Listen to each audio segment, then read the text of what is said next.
Europe 1 Soir. 19h, 21h, Pierre de Villeneuve. Presque 19h20 autour de la table jusqu'à 20h. Adrien Matou, bonsoir. Bonsoir. Directeur adjoint de la rédaction de Marianne. Bonsoir Louis Ozelter. Bonsoir Pierre. Le journaliste politique au Figaro. Et bonsoir à vous Agnès Pannier-Runacher. Bonsoir Pierre de Villeneuve. Merci d'être avec nous. Vous êtes député EPR du Pas-de-Calais, ancienne ministre de la Transition énergétique, de la biodiversité, de la forêt, de la mer, de la pêche. Vous avez été ministre de l'énergie. Il en est question dans une tribune ce matin que vous co-signez dans le Figaro. Sortir de... C'est le Figaro ou les Échos? C'est les Échos. Les Échos. Je voyais la pagination, c'était pas trop le Figaro. Énergie, sortir de l'idéologie pour se concentrer sur la facture. On va en parler dans un instant, mais je voudrais juste qu'on revienne 2 secondes sur ce qu'a dit Maëlle Hasseny à propos du budget. L'Assemblée nationale aura le dernier mot, c'est vrai, sur un budget qui est tricoté, détricoté, tricoté, détricoté. Comment est-ce que vous le vivez, non plus en tant que ministre, mais en tant que député? C'est le charme du travail parlementaire. C'est-à-dire que, et oui, parce que comme le dit le Premier ministre, au fond, c'est un budget à cœur ouvert. C'est-à-dire que comme il n'y a pas la facilité du 49.3, chaque groupe politique doit prendre ses responsabilités et se battre pour les amendements qui comptent vraiment pour eux. Ce qu'on a vu dans la première phase d'examen du budget devant l'Assemblée nationale, ce sont des alliances contre nature entre la France insoumise et le Rassemblement national qui ont conduit à matraquer les Français à hauteur de 35 milliards d'euros de taxes supplémentaires. Alors, on sait tous que ça n'adviendra pas. Simplement, ça témoigne d'abord du double discours du Rassemblement national, puisque c'est eux-mêmes qui disent que surtout pas d'augmentation d'impôts pour les ménages, pour les entreprises, et qui votent ces augmentations d'impôts. Ça, notamment sur les multinationales, sur les GAFAM. Sur les multinationales, mais dont on ne dit pas qu'elles sont françaises. C'est quand même le problème. C'est-à-dire qu'en fait, ce sont des multinationales françaises. Pas toutes. Avec... pas toutes, mais celles qui sont particulièrement frappées sont les multinationales françaises. Donc, pour ceux qui avaient des doutes sur le programme économique du Rassemblement national, vous allez récupérer le texte, vous aurez le dernier mot, mais est-ce que vous pourrez avoir le dernier mot, ou est-ce qu'à la fin de la fin, où il va falloir quand même prendre une décision parce qu'il faut un budget au 31 décembre, pardon, on n'a plus de 49.3. Le Premier ministre s'est engagé devant la responsabilité, devant la représentation nationale. Parce que c'était aussi une demande des Françaises et des Français. Ici même, ancien ministre disait que finalement ce 49.3, il pourrait quand même le faire, même s'il s'est engagé. On parle beaucoup des ordonnances. Comment est-ce que vous voyez les choses, Agnès Pannier-Runacher? D'abord, la première chose, c'est de jouer le budget. C'est-à-dire que mon groupe politique, moi-même en tant que député, on va se battre jusqu'au bout pour avoir un vrai budget, c'est-à-dire pas un budget dénaturé comme celui qui nous a été présenté au bout de une centaine d'heures de discussion politique la semaine dernière.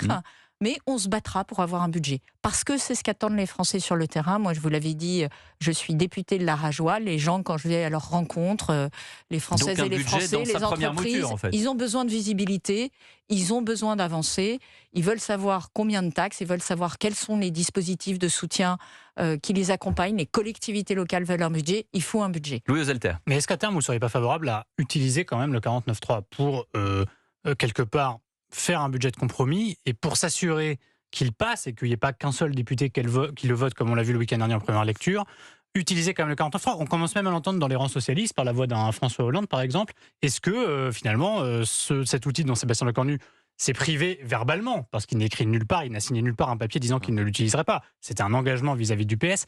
Est-ce que, y compris peut-être d'ailleurs avec l'accord de certains députés socialistes, il ne faut pas tout de même l'utiliser? C'est une possibilité qui est donnée par la Constitution. Maintenant, on a posé les règles du jeu. Sébastien Lecornu a entendu à la fois une expression très forte de la part des Françaises et des Français, une expression très forte de la part des différents groupes politiques. La démocratie, c'est justement de vous empêcher d'utiliser le 49.3. Très bien, on joue avec ces règles du jeu. Si à la fin, effectivement, les oppositions finissent par revenir à la table en disant non, mais on a bien réfléchi, il vaut mieux utiliser le 49.3. Donc il faut que les socialistes le demandent. Encore une fois, moi je vous dis, mon groupe politique fera le travail jusqu'au bout, en sincérité et de la manière la plus responsable possible, comme nous l'avons fait en première lecture, comme nous l'avons fait pour sauver le crédit impôt recherche, comme nous l'avons fait pour protéger les auto-entrepreneurs, comme nous l'avons fait pour soutenir le pouvoir d'achat des ménages. Donc on va continuer. Des fois on se fait battre, des fois on gagne. Et ça, c'est l'expression de la démocratie. Et cette démocratie, elle représente le vote des Françaises et des Français. Donc, c'est pas une assemblée illégitime qui vote, c'est un travail ardu parce qu'effectivement, il y a 3 blocs relativement équilibrés et qu'on a le Rassemblement national qui vote souvent avec François Hollande qui ne ferme pas la porte au 49.3, on l'écoute. Si on devait solliciter cette procédure, c'est parce que toutes les autres n'auraient pas fonctionné. Il ne faut jamais se priver d'une disposition constitutionnelle. Enfin, sauf que là, on avait annoncé qu'on l'utiliserait pas. Mais il est préférable de ne pas l'utiliser. C'est préférable. Et encore aujourd'hui, le Sénat n'a pas terminé son travail. La commission mixte paritaire ne s'est pas encore réunie. Il n'y a pas encore eu de deuxième lecture. Alors je sais que c'est très compliqué pour les Français, mais enfin, bon, le 15 ou 20 décembre, il y aura une décision à prendre. Ça en devient drôle, mais en même temps, c'est pas drôle, Agnès Pannier-Runacher. Non, c'est pas drôle. Parce que vaut l'engagement d'un Premier ministre devant la représentation nationale? C'est-à-dire qu'à un moment donné, on peut gloser sur est-ce que finalement cette forme de démocratie représentative vaut quelque chose? Non, mais précisément, en l'occurrence, Sébastien Lecornu, il est très clair. À ce stade, il a dit moi, vous me demandez de ne pas utiliser le 49.3, on fait donc un budget où chacun prendra ses responsabilités, tous les groupes politiques. Oui, c'est-à-dire qu'il faut écouter la deuxième partie de la Ensemble phrase. pour la République, Renaissance, on prend nos responsabilités. Après, effectivement, ça permet de mettre à bas un certain nombre de masques. Ce sont des gens qui votent des amendements dans l'hémicycle et qui vont tenir des discours totalement contraires sur le terrain. Et quelle différence faites-vous entre des ordonnances et un 49.3 ? Alors, je ne crois pas non plus que le gouvernement ait l'intention de faire des ordonnances. La voie qui a été mentionnée par la ministre des Comptes publics, Amélie de Montchalin, c'est ce qu'on appelle la loi spéciale, c'est-à-dire qu'on reprend le budget de l'année dernière, on le découpe en 12 mois et on le reconduit. Le temps de continuer la discussion budgétaire, comme on l'a fait l'année dernière, et je rappelle que l'année dernière, on y était arrivé. Alors moi, je vais être très claire. Et là, il va manquer Pour avoir travaillé comme ministre l'année dernière, vous savez que j'ai choisi de quitter le gouvernement, mais l'année dernière, j'étais ministre dans un budget où on est resté 3 mois sous loi spéciale, c'est un enfer. C'est-à-dire que vous avez la moitié de vos dispositifs qui n'existent pas, vous avez des coûts-partis sur lesquels vous auriez voulu faire des économies, vous ne pouvez pas faire les économies, donc ce n'est pas bon pour le pays. Et il est très clair qu'on ne sait pas faire une année complète avec une loi spéciale. Je vais enlever ce fantasme parce que je l'ai entendu ici et là. En tout cas, pour notre groupe politique, on veut un budget le plus vite possible. 19h27, Agnès Pannier-Runacher est l'invitée d'Europe 1 Soir. Dans un instant, on parle de votre tribune Énergie 2 points. Sortir de l'idéologie pour se concentrer sur la facture. Facture de nous tous les Français. À tout de suite sur Europe 1. Europe 1 Soir. 19h, 21h, Pierre de Villeneuve. Jusqu'à 20h, toujours avec Adrien Matou de Marianne, Louis Ozelter du Figaro, avec Agnès Pannier-Runacher, députée EPR du Pas-de-Calais, ancienne ministre de la Transition énergétique. Vous signez cette tribune dans les Échos, tribune collective, sortir de l'idéologie pour se concentrer sur la facture, parce que vous arrivez dans un texte à dire que au bout des différentes idéologies, du changement de pensée, du logiciel que peuvent avoir certains, finalement, ça joue sur la facture des Français. Exactement. C'est-à-dire qu'on s'est tellement focalisé sur le débat faut-il du nucléaire ou faut-il des renouvelables qu'on en a perdu l'objectif final. Y compris sous le quinquennat de M. Macron. Alors non, parce que pour le coup, je suis bien placée pour l'avoir fait, puisque j'ai fait une loi sur les renouvelables, fait une loi sur le nucléaire et travaillé à baisser la facture d'électricité des Français dans un moment de crise. Mais lui-même n'était pas fort. Le président Macron n'était pas totalement soit pro-nucléaire. Un jour il l'a été, un jour il l'a pas été, un jour il a changé quand même d'avis là-dessus. Alors moi je partage pas ce point de vue. Je suis rentrée au gouvernement en 2018 et je peux vous dire, je suis une nucléaire absolue depuis des années et je n'ai jamais eu de difficulté dans la politique pro-nucléaire que j'ai portée, de relance de la filière nucléaire, de négociations au niveau européen où je suis allée arracher contre les Allemands et contre une partie de la Commission européenne la reconnaissance du nucléaire comme étant une énergie qu'on doit utiliser pour lutter contre le dérèglement climatique. Mais en même temps, les chiffres sont têtus, les faits sont têtus, c'est-à-dire que notre sujet, c'est les fossiles. Notre sujet, c'est du pétrole qu'on importe depuis le Moyen-Orient, depuis le Qatar. Notre sujet, c'est du gaz qu'on importe depuis l'Algérie et la Russie. Notre sujet, c'est que chaque année, ça nous coûte... du monde, Agnès Pannier-Runacher. Chaque année, ça nous coûte des dizaines de milliards d'euros. Sauf qu'à la différence de beaucoup de pays du monde, on est très fort en production énergétique. On est parmi les meilleurs en nucléaire. On est loin d'être mauvais en géothermie, en éolien marin. On est loin d'être mauvais aussi, d'ailleurs, en photovoltaïque et en éolien terrestre. Même si les panneaux solaires sont chinois. Même si on apporte des composants. Quand on apporte des composants, ils sont installés pour 30 ans. Vous payez la première année, vous êtes tranquille pendant 30 ans. Tout le reste, c'est les Français qui le font. Je voulais dire que là-dessus, sur le photovoltaïque, on se bouche le nez de façon un peu idiote. Ce que je dis, c'est qu'en fait, la souveraineté, qui devrait être notre obsession, n'est pas considérée correctement. Acheter chaque année des millions de tonnes de gaz, de pétrole, de pays qui ne sont pas du tout nos alliés. Pas du tout nos alliés. De pays qui maîtrisent le coût de ces énergies. Le pétrole, il suffit que l'OPEP demain matin décide de restreindre le marché et bim, vous payez 10, 15, 20% de plus sur votre facture de carburant. Ça dépend des pays. Certains sont vous dites, ne sont pas nos alliés, mais ne sont pas nos ennemis non plus. On va pas faire la liste, mais je parler de l'Algérie, je suis d'accord avec vous, mais après il y a quand même d'autres pays. La Russie, vous trouvez que c'est un allié ? Les pays du Golfe. Les pays du Golfe, ce sont des pays où ça dépend, ça va, ça vient, il y a des tensions on leur vend géopolitiques. des rafales, Tout à fait, mais on peut avoir des tensions géopolitiques à certains moments. Et ce qui est important au fond, c'est d'être maître de notre destin. Et c'est surtout de faire baisser la facture. Et faire baisser la facture, c'est en fait construire un système énergétique qui soit optimisé. Et pour l'optimiser, les experts sont assez clairs. Il faut et du renouvelable et du nucléaire. Il faut surtout des bons projets renouvelables et des bons projets nucléaires. C'est-à-dire qu'il faut se focaliser sur la meilleure ingénierie, le meilleur endroit pour faire des projets renouvelables. Je vous donne un exemple. Le Royaume-Uni sort de l'éolien terrestre 3 fois moins cher que nous. Oui, après on a une acceptation de l'éolien en France qui est celle que vous connaissez. Précisément. C'est-à-dire que nous sommes le seul pays à considérer qu'une éolienne terrestre est une installation classée, comme si c'était une usine chimique très dangereuse. Et du coup, pour les porteurs de projets, ça ralentit le fait de faire... ils doivent faire des tonnes de démonstrations, interroger des bureaux d'études. Ça augmente les coûts. Et à la fin, qui c'est qui paye ? C'est vous, c'est moi, c'est le consommateur. On ne veut pas rentrer sur le débat sur l'éolien parce que sinon on en a vraiment pour... Et puis alors surtout, vous me faites la comparaison avec l'Angleterre, la gastronomie non plus anglaise n'est pas forcément extraordinaire. Vous comparez des choux avec des carottes. Pierre de Villeneuve, vous m'accorderez qu'un électron français et un électron anglais ne sont pas très différents. Après, une éolienne, c'est une éolienne et puis peut-être que les Anglais sont moins regardants sur des éoliennes en plein milieu de leur paysage. En tout état de cause, ce qu'on sait, c'est que le 100% nucléaire, ça n'existe pas. Et notre enjeu, c'est effectivement de faire le mieux avec nos forces. Et nos forces sont très importantes. Alors, moi, j'ai une question pour vous en tant qu'ancienne ministre de l'Énergie, mais également en tant que membre de Renaissance, qui est un parti politique qui a fait de la défense de la construction européenne son ADN. Or, vous parlez de baisser la facture électrique en arrêtant l'idéologie. S'il y a bien un domaine dans lequel on a fait de l'idéologie au niveau européen, c'est quand même la facture électrique. On a fait rentrer la France dans un système, alors qu'on avait un monopole public, national, qui marchait très bien, qui garantissait une électricité bon marché aux Français. On a tout découpé en tranches, on a instauré la concurrence, on a forcé EDF à vendre de l'énergie à d'autres fournisseurs. Et résultat, on est quand même, nous Français, alors qu'on produit, vous le disiez, de l'énergie abondante, décarbonée, bon marché, on est obligé de la payer plus cher que ce qu'on devrait. Est-ce que votre parti politique ne devrait pas, pour le coup, réviser un peu son européisme militant en matière d'électricité ? Alors, deux choses sur ça.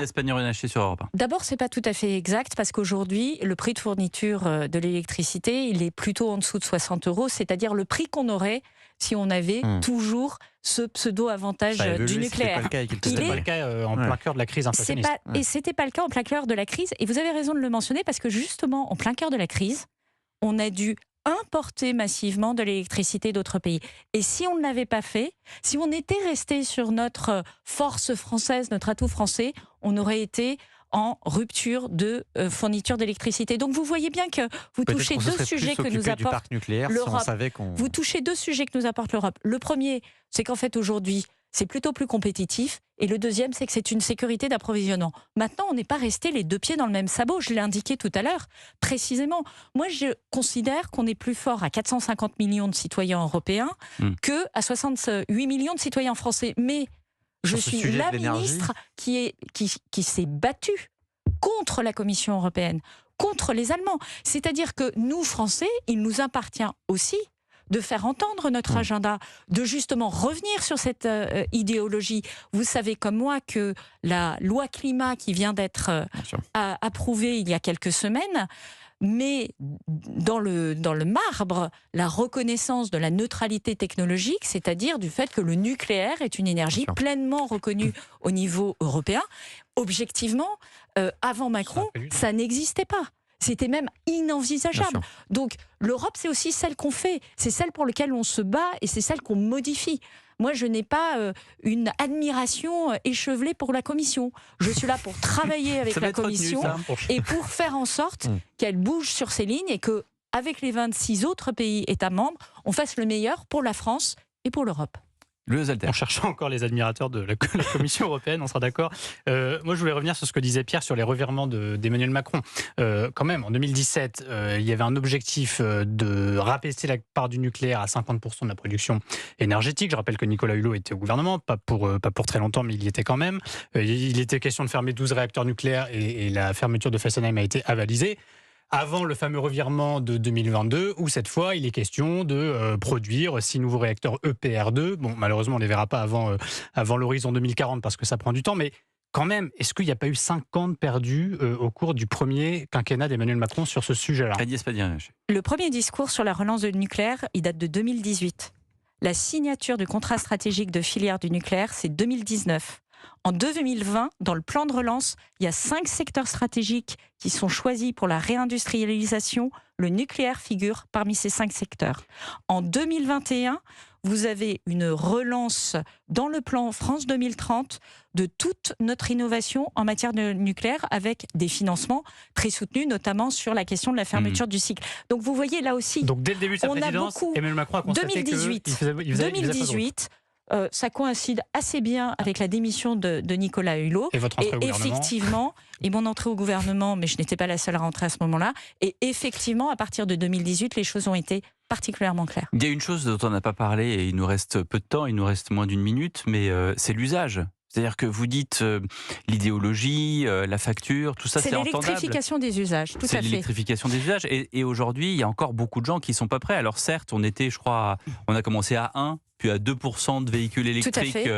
Je crois qu'on est plus ou moins à 20 ou à Exactement, 22, c'est-à-dire qu'en quelques années, on a multiplié par 10. Mais aujourd'hui, quand vous interrogez les concessionnaires, on arrive quand même à un plafond. Et les gens sont pas tous réfractaires à la voiture électrique. Et d'ailleurs, Renault, avec la R5, fait un tabac avec ce modèle-là. Et c'est vrai qu'il y a une Madeleine de Proust, donc ça marche plutôt bien. En tout cas en France, et je crois qu'en Angleterre aussi, ça marche plutôt bien. Mais il y a encore beaucoup de gens qui arrivent dans les concessions et qui sont, pardonnez-moi du terme un peu familier, mais ils sont paumés. C'est limite à l'époque quand on achetait une voiture, vous et moi, puisqu'on est, je crois, tous les deux de plus ou moins la même année, on disait, tiens, je la voudrais blanche avec le toit ouvrant et puis l'autoradio. Aujourd'hui, on arrive chez le concessionnaire, les gens, même de notre génération, disent, mais monsieur le concessionnaire, qu'est-ce que j'achète comme voiture ? Qu'est-ce que j'ai le droit ? Est-ce que j'ai le droit à cette voiture-là ? On arrive quand même à des trucs assez invraisemblables. Sur l'usage, il y a encore un frein, vous en conviendrez. Oui, tout à fait. Et c'est normal, c'est une transformation qui est très fondamentale. Et alors d'abord, il n'y a pas beaucoup de marchés qui multiplient par 10 sa capacité de vente en 7 ans. Donc il faut saluer aussi cette progression. Ceci dit, moi, je ne pense pas que... Il y a aussi des bonus. Il y a des habitudes aussi. On a donné 6 000, 7 000... Il y a des habitudes de vie. On a tous le réflexe de la voiture thermique, le bruit que ça fait, etc. Les jeunes générations n'ont pas ce problème. Les jeunes générations, elles démarrent avec de l'électrique et elles seront à l'électrique toute leur vie. Donc, assez mécaniquement, l'électrique va remplacer le nucléaire. Ouais, les jeunes générations à New York ont voté Mamdani aussi. Oui, mais regardez une chose très, très simple. Une voiture électrique en carburant, ça vous fait quasiment 10 000 euros d'économie chaque année. Vous m'avez fait peur, là. Non, je me suis 1000 euros d'économie, de voiture. 1000 euros d'économie chaque année en carburant quand vous faites 10 000 kilomètres, ce qui est grosso modo le voyageur moyen. Puis il y a d'autres usages de l'électricité. Il y a l'intelligence artificielle qui est un consommateur très important et qui est aussi lié à notre productivité, aussi lié à notre croissance, aussi lié à notre compétitivité. Il y a la question des pompes à chaleur pour remplacer le gaz. Là aussi, permet de faire des économies. Donc, l'électrification, c'est une transformation, c'est un changement d'habitude, mais c'est aussi un marché qui est en train de s'ouvrir progressivement. Et je pense qu'à un moment, on va observer une accélération et on aura du mal à suivre cette accélération. Vous la recommandez, Agnès Pannier-Runacher, après cette acceptabilité entre les mains des Français?